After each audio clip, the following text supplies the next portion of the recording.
Okay, this is the M1 paper from January 2021. This is question number 2. And if you have a look at it, you can see that this is a collisions question, a momentum and impulse question. As you can see, I've already drawn out my two particles P and Q. Let's read through and find out what's going on. So it says P and Q have masses 2m and m respectively. Okay, so let's put that information on. Particles are moving towards each other in opposite directions along the same straight line, and they collide directly. It tells me that immediately before the collision, the speed of P is 3u. Okay, so I've got this going with a speed of 3u, and I've got the speed of Q is 2u. And I'll need to be aware of the fact that they're going to be the negative of each other, but we'll talk about signs in a second. It says the magnitude of the impulse exerted on Q by P. So on Q by P would be in that direction there. So I'm now going to decide, I've got to make a decision, so I'm going to decide that that's positive, which means that the momentum on Q by P will be 5mu, which means that if I consider it on P, then it would be minus 5mu because impulse goes in opposite direction. This has an impulse on this one, this has an impulse on this one, equal and opposite to each other. And that's really important before we get started. This is the before diagram. So afterwards, what are we going to have going on? Well, again, we're going to have, let's just copy that out first of all, because we've got the same objects. What I don't know is anything about the speeds yet, so let's just take those off. And it says the magnitude of the impulse exerted on Q by P is 5mu, so I've got that being 5mu if we're saying on Q, which means if I want the impulse on P, the impulse on P is going to be minus 5mu, would be the impulse on P.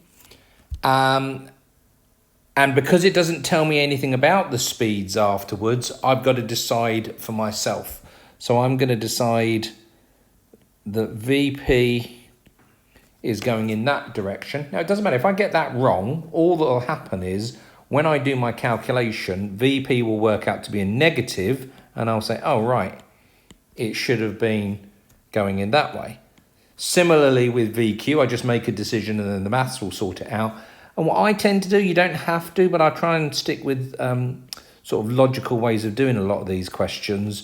So I would always say, unless you tell me otherwise, I'm going to assume that if it was going in that direction, it's still going in that direction. If it was going in this direction, it's still going to be going in this direction. Now, actually, looking at the information, this is the heavier particle, so it wouldn't surprise me if the 3u just gets reduced by the impact, and it also wouldn't surprise me if with the lighter one that this 2u actually ends up then going in that direction after the collision. But I don't know, and it doesn't matter, the maths will take care of it. So what I've got to do, they want me to focus on P, the speed of P after the collision. So if it's the speed of P, I'm looking this side of the diagram, and what I'm going to say then is impulse is equal to change in momentum. So is equal to mv minus u. And then the impulse is going to be minus 5mu on P. And that's going to be, well, the mass is 2m. V I'm going to call Vp. Minus u is going to be minus 3u here. And now let's see what happens to Vp. Does it work out to be a positive or a negative? Just multiply everything out. Minus 5mu is equal to 2mvp minus 6mu. You can cancel the m's anytime you want. I could have cancelled it even earlier there, but I'll cancel it at that stage. Take the u's over to the other side. Take those u's over to the other side. And I'm going to end up with 2vp is equal to u. Right, okay, so vp is going to be u over 2 in this case. So this speed has now gone down from 3u down to u over 2 as a result of the contact. So the speed of p, immediately after the collision is given by u over 2. So now we need to focus on the other one. Let's have a look at the other one. Sorry, I just lost my page there a second. So that's all part A. And now for part B, I've actually got a choice here of what I want to do. So if I want to, because I now know this, I now know that one. We know that, and I'm looking for VQ. I could actually use the conservation of linear momentum. That would work if I wanted to in order to be able to get this question. However, what I'm actually going to do is to just use the same idea as I've used for part A. I think it's probably a little bit easier, and I know that's been successful so far. So I'm just going to go ahead and do that when I'm actually going through and looking at that one. So in this case then, for part B, we've got impulse equals change in momentum still. So which is going to be mv minus u. Let's just have a look up here now at what we've got in this situation here. So I'm going to say that I'm going to take to the right as being positive again here. So if I do that, then my 2u is going to be a negative 2u, and my vq is going to be a negative vq. So as we're doing this, I'm going to get the impulse,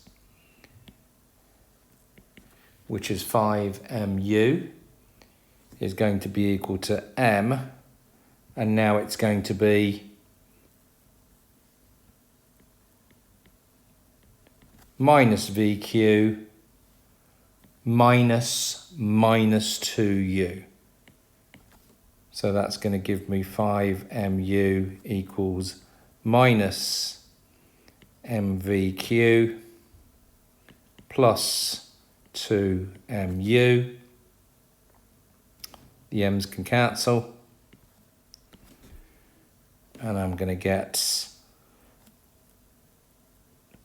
5u minus 2u is equal to minus VQ.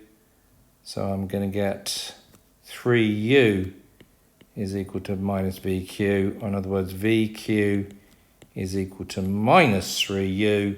So all that means is that actually it's going in that direction with a speed of 3u now. I'm quite happy to now say that VQ equals 3u in opposite direction. But they haven't made a really big thing about this. Sometimes they do, and they'll actually say, tell me whether it's reversed or anything else like that. They haven't mentioned that at all. So I'm quite happy to just have my two answers of 3u and u over 2 as the two speeds for that one. Okay, hopefully that all makes sense.